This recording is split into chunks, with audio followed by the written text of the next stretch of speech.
रत्नों को छोड़कर तू पत्थर को ढो रहा है। अफसोस मूड मन तो मुद्दत से सो रहा है। बड़ी अफसोस की बात है कि आप मुद्दतों से सोए आ रहे हैं। जब से सृष्टि प्रारंभ हुआ तब से आप चले आ रहे हैं और सोए के सोए हैं। आज तक जगे नहीं, अपने बारे में सोचा नहीं कि आगे हमारा क्या होगा, आगे हम कहाँ जाएंगे, क्या गति होगी। 84 लाख मंजिल तय करके मुश्किलों से, बड़ी मुश्किल से 84 लाख जोनियों को भोगने में लगा मुझे। बैल हुए, गधा हुए, सुअर हुए, कीड़े हुए, मकोड़े हुए, सब में गए और कटे मरे। सब में जबरदस्ती हमको काटा मारा गया। और आज भी हम बड़ा तय करके बड़ी मुश्किल से इस मनुष्य शरीर में आए और आज भी पहले जैसा हम काम कर रहे हैं। जो काम आप पहले करते चले आ रहे हैं वही काम इस शरीर में भी कर रहे हैं। कितना कीमती ऊर्जा आपके शरीर में शक्ति परमात्मा ने दिया। तुम चाहो कि शरीर में आकर के तुम अपने सारे जन्मों का निपटारा कर सकते हो। ये अवसर दिया परमात्मा ने मुझे और ये अवसर तुम गंवा रहे हैं।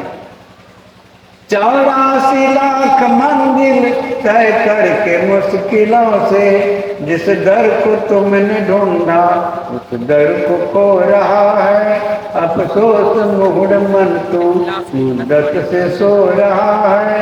सोचा नहीं है कि घर में अंधेर हो रहा है। संसार सिंधु से तू क्या खाक पार होगा। संसार सिंधु से तू क्या खाक पार होगा। विषयों के बिंदु जल में किसकी डुबो रहा है। अफसोस मूड मन तू मुद्दत से सो रहा है। बुद्धिमानी यही है कि हम शरीर का कुछ उपयोग करें। इस शरीर से जो प्राप्त करने योग्य चीज है, हम जो दूसरे शरीर से नहीं कर सकते हैं, किसी पशु पक्षी के शरीर में जाकर के भजन भक्ति का काम नहीं हो सकता। वह नहीं जानता कि ईश्वर परमात्मा क्या होता है, संसार क्या होता है। पशुओं में ज्ञान नहीं है, वो अपने पत्नी को और अपने माता में भेद नहीं करता है। वो बहुत अल्पज्ञ है। जो काम वो माता के साथ करता है, माँ पत्नी के साथ करता है, वही काम माता के साथ नहीं करता है। उसके नज़र में उनके पास उतना बुद्धि नहीं है। इन शरीर में भी जाकर के आप बंध जाएंगे। आज हम मनुष्य आकर के मनुष्य इतना कमजोर हो चुका है, किसी काबिल नहीं रहा है। मनुष्य किसी काम के लायक नहीं है। हम कमजोर हो गए, हम बट गए हैं, हम आपस में टुकड़े हो गए हैं, हम आपस में खंड खंड हो गए, बिखर गए हैं। और बिखरा हुआ मनुष्य, बटा हुआ मनुष्य, टूटा हुआ मनुष्य कुछ करने के लायक नहीं रहता है। अगर आप अपने आध्यात्मिक जीवन जीना चाहते हैं, धार्मिक जीवन जीना चाहते हैं, अपने आत्मा के विषय में कुछ सुनना समझना चाहते हैं, तो आपको क्या करना होगा। आप जो बट करके कमजोर हुए हैं, आप जो पहले एकता और अखंडता में थे, आज बट गए। इस जाति में, इस जाति में, इस जगह में, इस जगह में, गोरे में, काले में, औरत में, मर्द में, छोटे में, बड़े में बटकर बहुत कमजोर हो गए।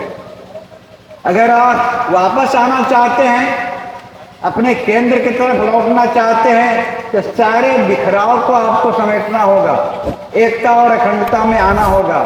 इसके बगैर आपका वापसी का मार्ग दुर्गम है।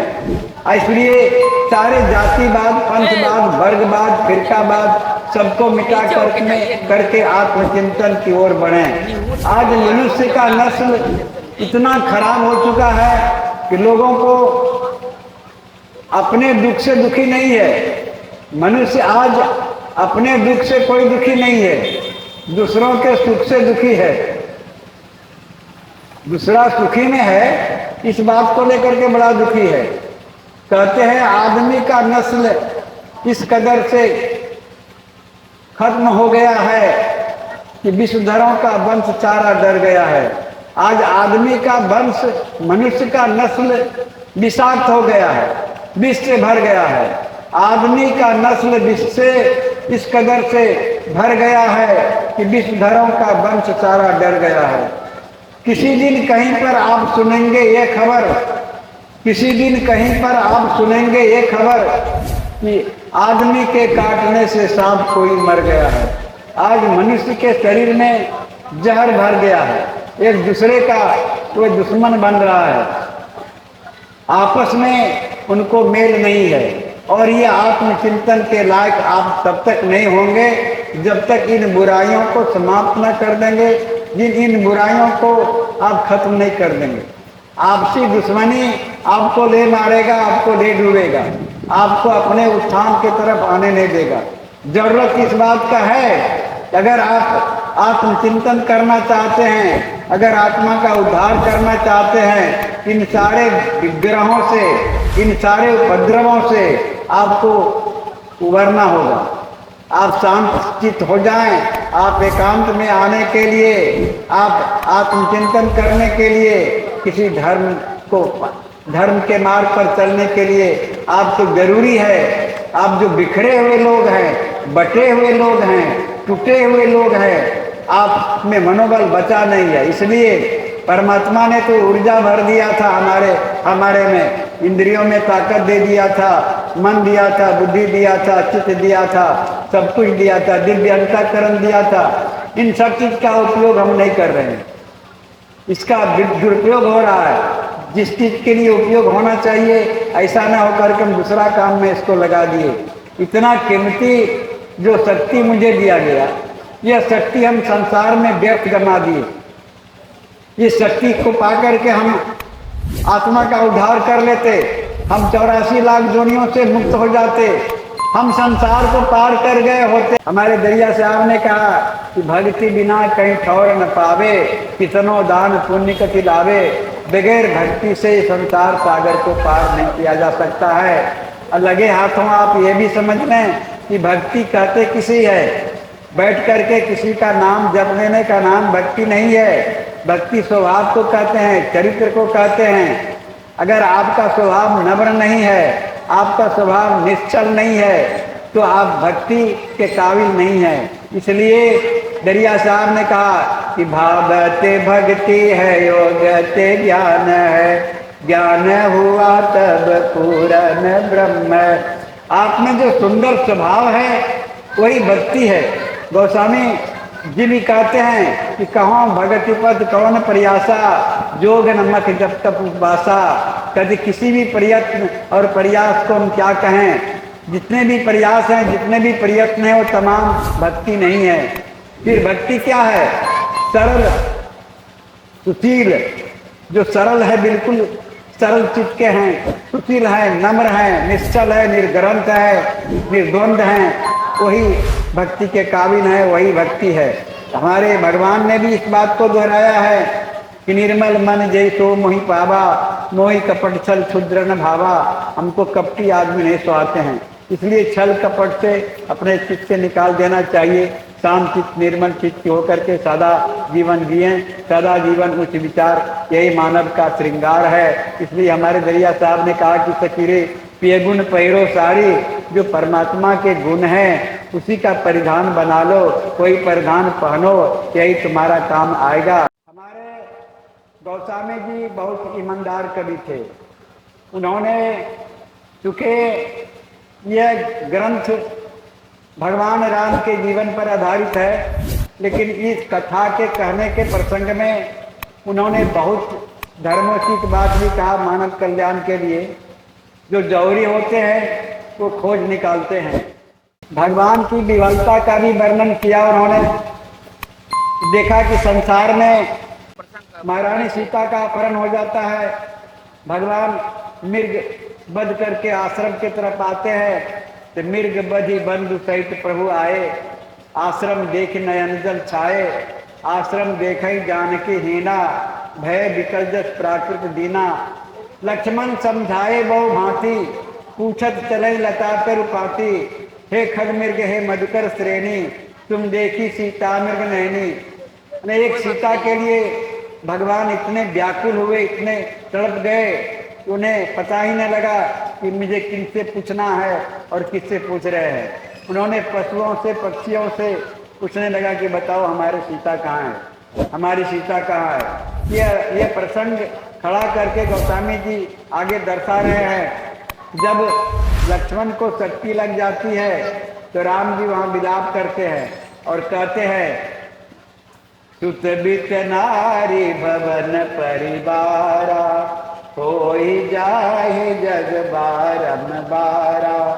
अस दिय जाने उठऊं है ताता, मिलहि न फेर सहोदर भ्राता।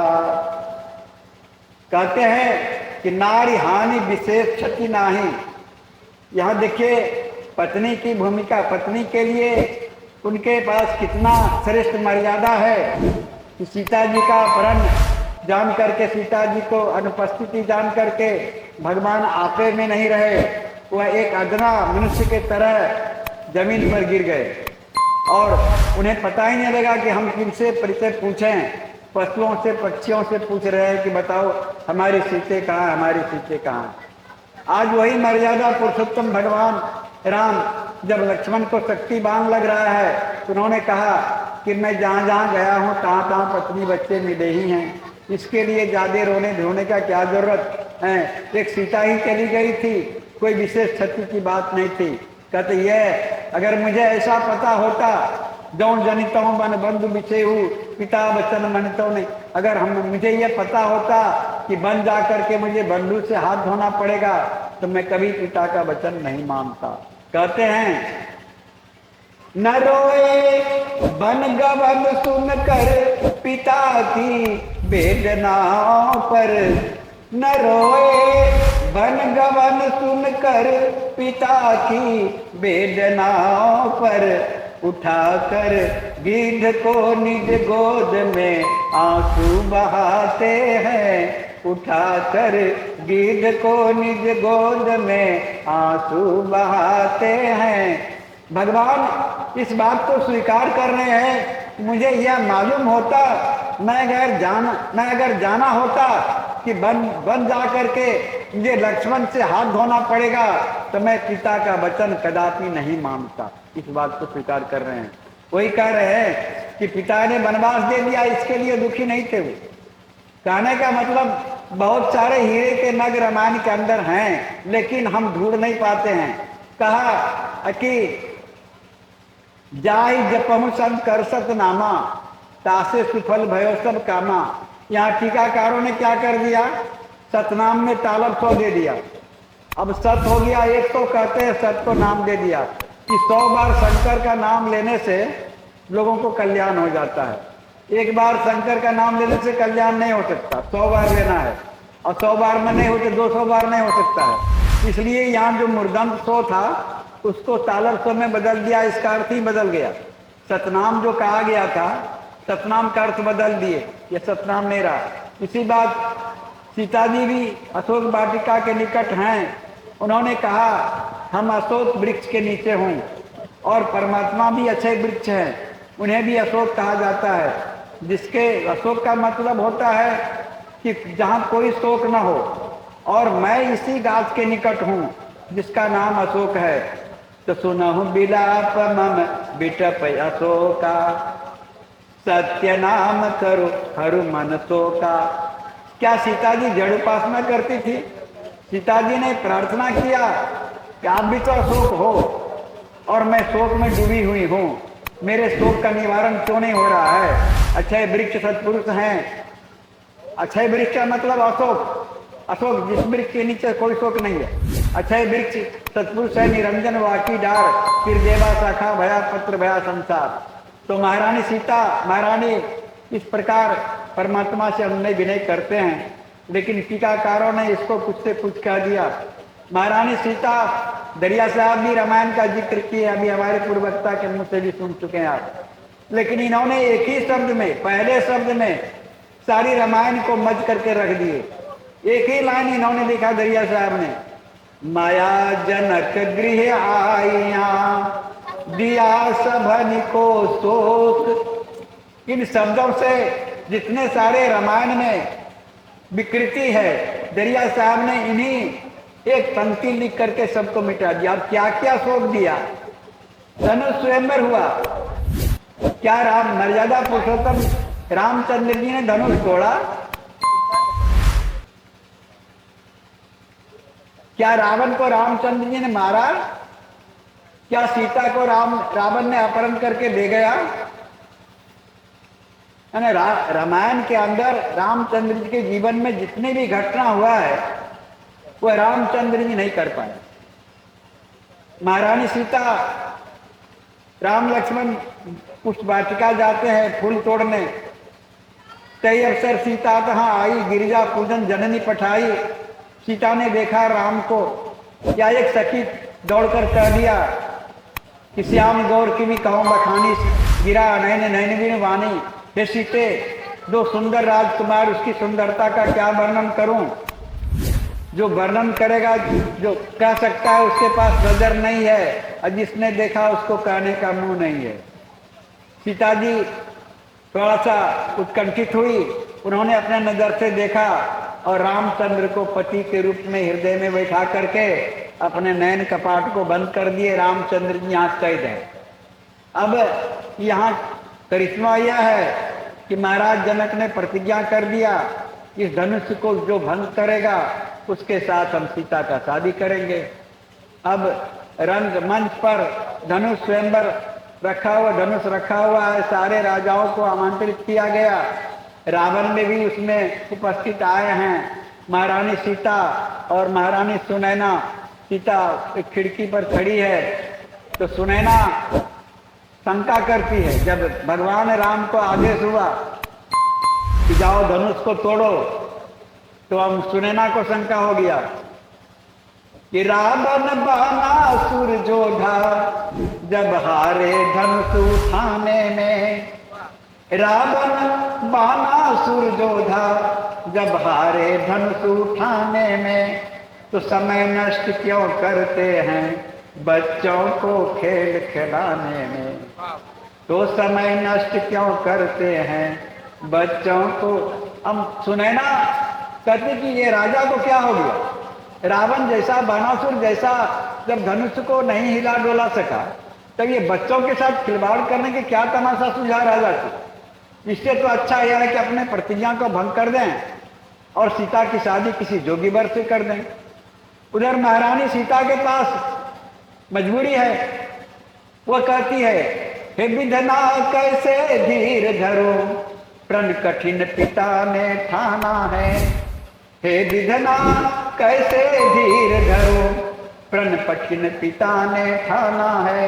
तन तो धनवा के बंधन में है, मन ने रघुबर को माना है। तन तो धनवा के बंधन में है, मन ने रघुबर को माना है।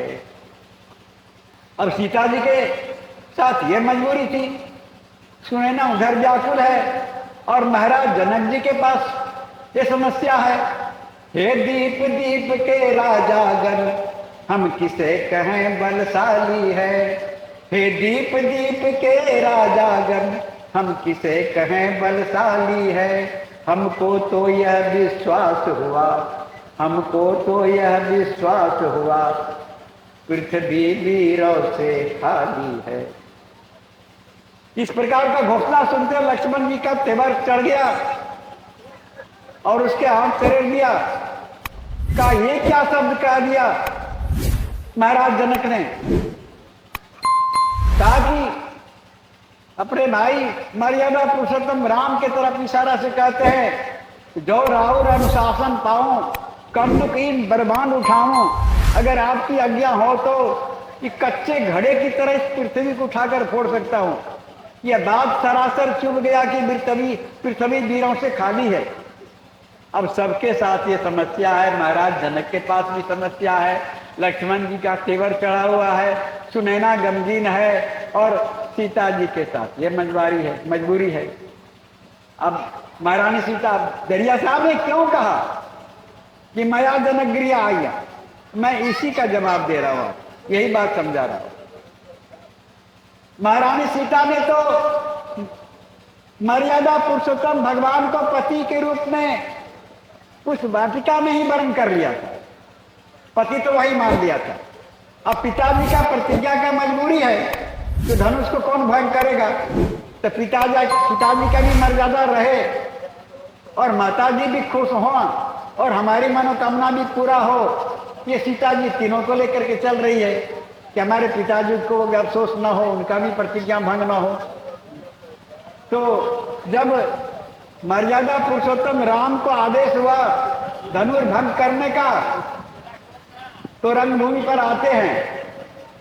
तो यहां पर कवि दर्शा रहे हैं कि बल कहाँ कमल से कर में था, जो भरी सभा में मान रहे। बल कहाँ कमल से कर में था, जो भरी सभा में मान रहे। शिव धनुष तोड़ने की ताकत माला में थी, यह ध्यान रहे। सीता जी खिड़की में बरमाला देकर खड़ी थी और रंगभूमि में राम गए धनुष तोड़ने के लिए। तो ये कवि कह रहे हैं कि राम के कोमल कलाई में इतना बल नहीं था तो धनुष को तोड़ सके। तो कहते बल कहाँ कमल से कर में था, जो भरी सभा में मान रहे। शिव धनुष तोड़ने की ताकत माला में थी, यह ध्यान रहे। तब क्या हुआ? निष्क्रिय निर्गुण कर्मण्य हुआ, उस पल आंखों ही आंखों में। जो निष्क्रिय निर्गुण था वह कर्मण्य हो गया और सीता जी ने आंखों से आंखों ही आंखों में अपना संपूर्ण बल पहुंचाया। निष्क्रिय निर्गुण कर्मण्य हुआ, उस पल आंखों ही आंखों में। जब महाशक्ति ने पहुंचाया निज बल आंखों ही आंखों में। जब महाशक्ति ने पहुंचाया निज बल आंखों ही आंखों में।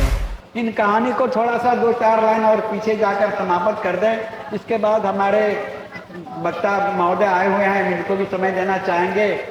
यहाँ ये भंडा तब फूटता है जब रावण को मारकर भगवान अयोध्या आते हैं। इसे थोड़ा अहम होता है कि मैं किसी वीर को मारा हूँ, मुझे हमारी बाँह पूजी जानी चाहिए। यह महारानी सीता इस बात को टाल जाती है और कहती है कि आप रावण कोई वीर थोड़ा ही था जो आपने उसे मारा है, वो कोई वीर नहीं है।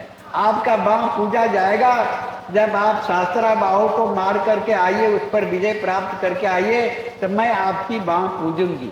ऐसा अब तो महाराज रामचंद्र जी को बड़ा आश्चर्य हो गया कि एक रावण को मारने के लिए न जाने कितने सेना को इकट्ठा पड़े। एक रावण को मारने के लिए पृथ्वी पर जितने सारे आज मनुष्य हैं, इससे ज्यादा सेना का इकट्ठा हुआ था एक रावण को मारने के लिए। जब एक बच्चे को मारने के लिए चतुरंगी सेना भेज दिया, बच्चे को नहीं मार पाया और पूरी पृथ्वी की सेना को इकट्ठा कर दिया रावण को मारने के लिए। राम तो इतने बलवान थे। तो कहते कि अब कितने सेना चबाने पड़े रावण को मारने के लिए। फिर ये दूसरा दुख कहाँ से हो गया? रावण मारी राम हर्षाना, भयो गर्भ तब सीता जाना। अब इस प्रकार का बात हुआ तो कहा कि फिर से सभी सेनाओं को आमंत्रित किया गया। सगड़ी कटक बुलावन भयो और मदनपुर शहर जो शास्त्रा बाहु का था, ऐसा था 40 कोस का शहर का रकबा था। उसके राज्य में जितने सारे प्रजा थे कोई दुखी नहीं था, सब धनाढ्य था, सब सुखी था। और राजा को स्वयं भी किसी राजा के आक्रमण करने का कोई भय नहीं था। वो जानता नहीं था कि संसार में हमसे बड़ा कोई वीर भी है। रात निशंक निशंक कति जानत काव न वीर, किसी को वीर नहीं समझता था। जब एक दूत आगे बढ़ करके कहा कि लंकापति दिन मारिया सो गढ़ पहुंचा है, ऐसा खबर दिया कि जिसने लंकापति को मारा तुम्हारे किला को घेर लिया है। सास बदन तब मन मुस्काना, बड़ है चरित भेद के हुजाना। जिति है सोई जो माया जिताई, मम सिर खंडियो किया प्रभुताई। मृत्यु घोर आय नियराना, सन्मुख जाए दड़ो मैदाना।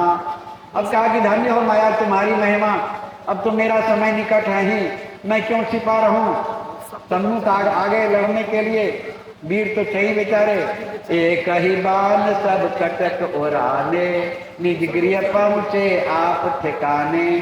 शास्त्रा बाहु ने एक बाण मारा है, रामचंद्र जी का 18 पद्म सेना अपने अपने घर को आंधी तूफान की तरह उड़ा करके भेज दिया। दूसरा बाण मारा, राम और लक्ष्मण दोनों मूर्छित होकर जमीन पर गिर गए। अब बतलाइए जीत किसकी हुई? आप लोग निर्णय कीजिए। एक बाण में इसके सारे सैन्य हट गए, उड़ गए। दूसरे बाण में दोनों भाई मूर्छित होकर गिर गए। तो जीत किसकी हुई? सहस्रा बाहु की हुई। देवताओं ने अनुनय विनय किया सीता जी से कि माँ ये क्या कर दिया, अब कल से तो राक्षसों का राज हो जाएगा, हम लोगों को डराना मुश्किल हो जाएगा, जंगल में कोई साधु महात्मा तपस्या नहीं कर पाएंगे, नहीं रह पाएंगे, हम लोग कहाँ रहेंगे। अब अनुनय विनय किया महारानी सीता से कि ऐसा कुछ करो जो कि हम लोगों का लाज रहे। तो आदि शक्ति जगी सीता में, और एक हाथ में ढाल खप्पर लेकर के पहले अमली से अमृत निकालकर दोनों भाई को सहस्रा बाहु का वध किए हैं, फिर दोनों भाई को मूर्छा से जीवित किए हैं। तो इन लोगों ने पूछा, भगवान ने पूछा इसको किसने मारा?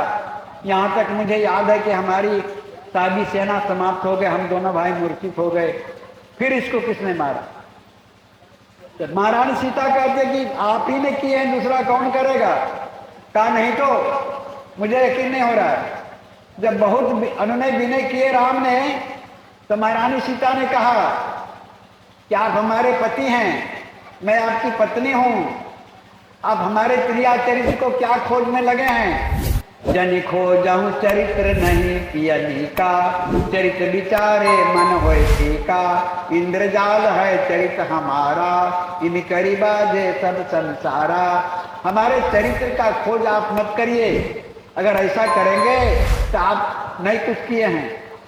मही रावण से तुम्हें बनाया, यह कौतुक कोई लख नहीं पाया, कर गई खर्ग छिना सिर जाई, सो प्रभुता अब देव दिखाई, धनुष स्वयंवर हम ही किन्हा, कह ये रावणा बड़ जोर, उन धनुष देखा मोर, बलहीन को मैं कर दे न मर सकती बीनाधीन। ये रावण भी हमारे धनुष को देखा, लेकिन हमने उसके बल को छीन लिया, उसे कमजोर कर दिया।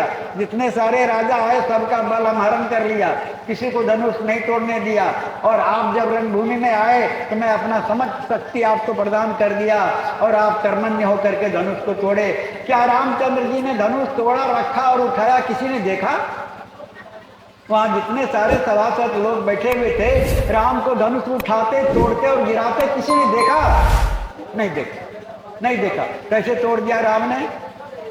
तो यहाँ कहते हैं इतना कौतुक जान के जो मन राखूं फिर। यह सब कहानी सुन करके अगर आप अस्थिर हैं तो देखिए मैं शरीर दिखलाता हूँ। सिया तो स्वर्ग पताल एक समबाड़ी, अनल छटा चौ और पसारी। अब स्वर्ग से लेकर के पताल तक एक शरीर बनाया, चारों तरफ अग्नि की लपटे। राम लक्ष्मण देख करके कर जोड़ कर खड़ा हो गया। क्षमा करहु देखा प्रभुताई, यह जस वेद कबहु नहीं गाई। भगवान रामचंद्र जी एक बार रावण के प्रताप से कौशल्या का गर्भ हिल रहा था, हिल चुका था। अब देखा कि गर्भपात हो जाएगा, तो यही शक्ति, काली शक्ति जाकर के उसके काले कवच बांध दिए थे राम को गर्भाशय में, कौशल्या के गर्भ में। आज वही रूप राम देख रहे हैं सीता का। अब देखा कि सीता तो इसका मौलिक रूप तो माँ है, और यही माँ बन करके हमको गर्भाशय में रक्षा किए हैं। तो अब से पति पत्नी का संबंध ठीक नहीं होगा। उन्होंने कर जोड़ कर कह दिया क्षमा करूं देखा प्रभुताई, यह जस वेद कमौने गाई। माँ के रूप में देखा और निर्णय किया क्या पति पत्नी के रूप में अब रहना ठीक नहीं है, इसलिए महारानी सीता को वाल्मीकि के आश्रम में भेज दिए। वहाँ सीता ने 2 पुत्र को जन्म दिया। इस प्रकार यह कहानी समाप्त हुआ। इसलिए दरिया साहब ने जो लिखा कि माया जनक गृह आइया, दिया सबनी को शोक, इसी पंक्ति का इतना प्रसार मैं आपको सुनाया। बहुत बहुत धन्यवाद। एक बार विवेकानंद जी शिकागो जाने के क्रम में एक खत्री महाराज से बहुत दिन से कह रहे थे कि एक बार तशरीफ लाइए महाराज दरवाजे पर। तो सोचा कि यही मौका है, एक शाम रह लेते हैं। दरवाजे पर गए तो महाराज बड़ी खुश हो गए, और उन्होंने एक नाच का प्रोग्राम रखा, सबको बुलाया अपने राज्य से कि ऋषि जी आए हैं, इनके स्वागत के लिए एक नृत्य का प्रोग्राम हो। तो यही टेंट लग रहा था, मंच सज रहा था, और ऋषि जी का आसन था रूम में। तो विवेकानंद जी पूछे राजा को बुला करके कि ये क्या कर रहे हो? कहा सरकार आपके स्वागत के लिए सारा व्यवस्था बना रहा हूं। कहा अरे मेरे स्वागत के लिए तुम बेस्याओं को बुलाया है? मेरे स्वागत के लिए? इस बात को सुन करके राजा को अपनी गलती महसूस हुई और फट से कहा आकर के कि देखो जो तुम लोग प्रोग्राम कैंसिल कर दो, ऋषि जी खफा हो रहे हैं। तो उसमें एक बड़ी चालाक अप्सरा थी। उन्होंने सोचा कि राजा को जब मेरा प्रोग्राम नहीं लेना था तो आमंत्रित नहीं करना चाहिए, इनवाइट नहीं करना चाहिए, ये तो हमारी टौनी हो रही है। तो उन्होंने जाकर के ऋषि जी से कहा, विवेकानंद जी से, कि सरकार मैं आपके स्वागत के लिए एक निर्गुण सीख कर आई हूं, अगर इजाजत हो तो मैं गा दूं। कहा अरे तुम निर्गुण गाती है, भला गाओ तो। वह मंच पर आई और गाना प्रारंभ किया। दरिया साहब ने कहा, अभी हमारे पूर्व वक्ता के मुंह से आपने सुना, माया दोष देव जन कोई, जानी बूझ नर बाउर होई। नदी बह रही है, अथाह नदी बह रही है, नाव नहीं है, पुल नहीं है। जो तैरना जानते हैं तो कुशल पार हो जाते हैं, जो तैरना नहीं जानते हैं वो डूब मरते हैं। इसी प्रकार ये संसार है, अगर रहना नहीं आया तो डूब मरेंगे। जो संसार में रहना जानते हैं कहते संसार में रहना क्या है? योग कर्मसु कौशलम, कार्य कुशलता ही संसार में रहना है। अगर कार्य कुशलता नहीं है तो आप संसार आपको ले डूबेगा। तो वह आई अप्सरा और मंच पर भजन गाने लगी, वो निर्गुण। अब गुण चित ना धरो हमारे प्रभु, अब गुण चित ना धरो। अब विवेकानंद जी रोमांचित हो गए हैं। अब गुण चित ना धरो हमारे प्रभु, अब गुण चित ना धरो। एक लोहा पूजा में राखत, एक घर बधिक परे हो। एक लोहा पूजा में राखत, एक घर बधिक परे हो। सो दुविधा पारस नहीं जानत, सो दुविधा पारस नहीं जानत, कंचन करत खरो हमारे प्रभु, कंचन करत खरो हमारे प्रभु, अब गुण चित ना धरो। इस पंक्ति को गाना था कि विवेकानंद जी अपने आसन से उठ करके उसके आंखें बरस रही थी, रो रहे थे और आकर के उनके पैर पर गिर करके क्षमा मांगा कि मैं तुम्हें बेस्या ही क्यों समझा, मैं तुम्हें मां भी तो समझ सकता था, बहन भी तो समझ सकता था, इसलिए कमी मुझ में है। अभी मैं बैराग नहीं ले पाया हूं, मैं सन्यासी नहीं लिया हूं, मैं अपने को पहले दुरुस्त कर लूं।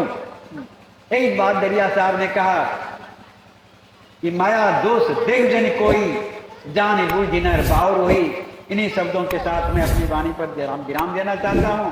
और हमारे वक्तागण महोदय हैं तो आपके बीच हमारे राम से